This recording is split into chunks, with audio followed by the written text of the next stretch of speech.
યાત્રાધામ ડાકોરમાં પુરુષોત્તમ માસની સમાપ્તિના આડે હવે ગણતરીના કલાકો બાકી રહ્યા છે ત્યારે ભક્તોનું ઘોડાપુર ડાકોર ઉમટી પડ્યું છે। આકરા તાપ અને 43 ડિગ્રી જેટલી કાળઝાળ ગરમીમાં પણ ભક્તોની શ્રદ્ધા સામે વામણી સાબિત થઈ છે।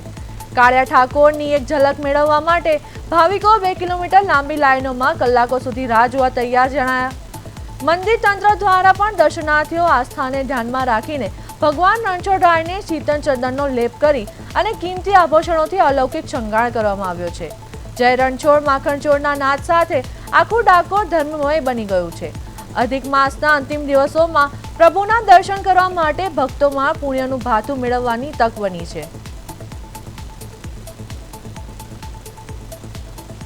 मनोकामना ने બધું પૂર્ણ થાય। અધિકમાં અહીંયા લાખોની સંખ્યામાં પબ્લિક છે પણ ભગવાનના દર્શન કરવા અમે આટલા દૂરથી પ્રેમથી આવ્યા છે કે અમારી બધી મનોકામના અમારી આસ્થા બધું પૂર્ણ થાય છે। અહીંયા લાખોની સંખ્યા પણ સારી રીતે ભગવાનના દર્શન અમારા થઈ ગયા। અધિક માસનો છેલ્લો રવિવાર હોવાથી અને ઘરે બધાને શ્રદ્ધા હોવાથી રણછોડરાય ઉપર અને ઘણી જે કે ભગવાન પાસે મનોકામના કરેલી હોય તે પૂર્ણ થયેલી હોવાથી અમે દર્શન માટે આવેલા છીએ।